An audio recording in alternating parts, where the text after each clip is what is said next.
Hello, I'm Chaina Powell. I'm Marvin Miller. We are part of a bioethics and the deaf community course. In that course, we've had robust discussion and vibrant debate that led to the creation of this case study and discussion questions for your consideration. In the near future, Vivian and Colin have been happily married for 2 years. Colin is deaf. Both are immersed in multiple languages and cultures.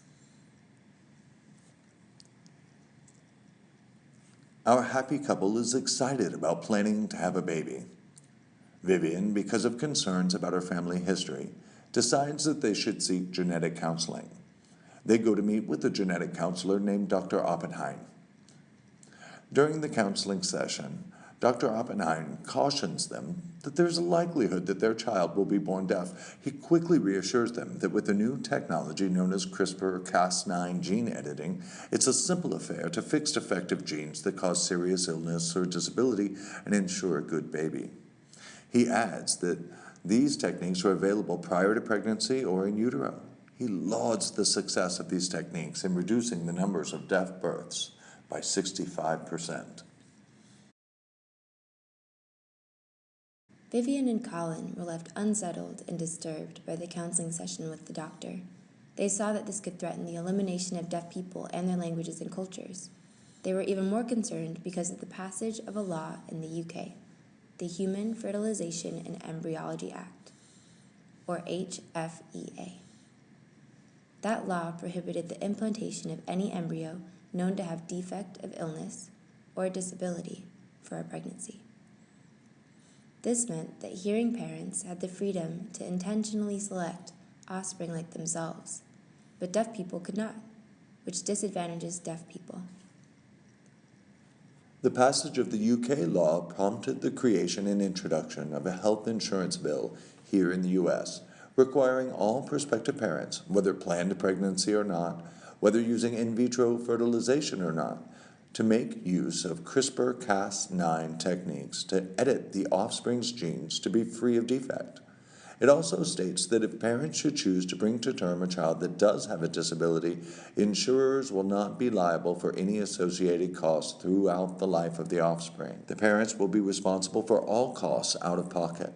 The choice to bear children that do have disability is referred to as elective disability. The genetic counselor explains to the couple that the government believes its citizens have a duty, an obligation to bear children that are healthy and fit, and that people with disabilities are unfairly burdensome on government and insurers.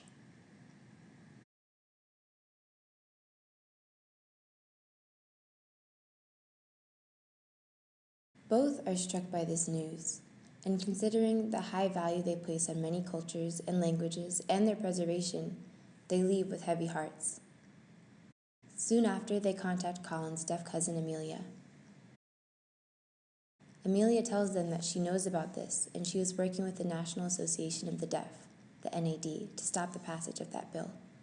She tells them about NAD's work on a countermeasure, a bill that would affirm the rights of deaf people to preserve their population, to grow and flourish. This bill, supported by NAD, cites the United Nations Declaration on the Rights of Indigenous People. That declaration defines indigenous people as having the following characteristics. First, that they have a historical continuity across generations. Secondly, that they are a distinct population. And third, that they are not a dominant colonizer of their land. Lastly, that they possess a determination to preserve, develop, and transmit to future generations their identities as people in accordance with their own cultural patterns and social institutions. The NAD, recognizing these shared characteristics, then drafted this bill. The NAD points out that the very first of the rights of indigenous people recognized by the UN Declaration is autonomy. This right of self-determination is critical. If deaf parents' desire to have a deaf offspring is impeded, if they are denied that reproductive liberty, then the deaf community is fated to dwindle to extinction, and their languages and cultures will not be able to be passed on to future generations. This law asserts the need for enhanced protections to ensure the right to preservation and flourishing of deaf people in their communities. The NAD proposes that government should ensure deaf people be given free access to technologies that would ensure deaf births to deaf parents. They reason that hearing parents' desire for hearing children will result in diminishing numbers of deaf people until none exist. Deaf people must be allowed the autonomy to select deaf offspring and ensure the continuation of deaf people across generations.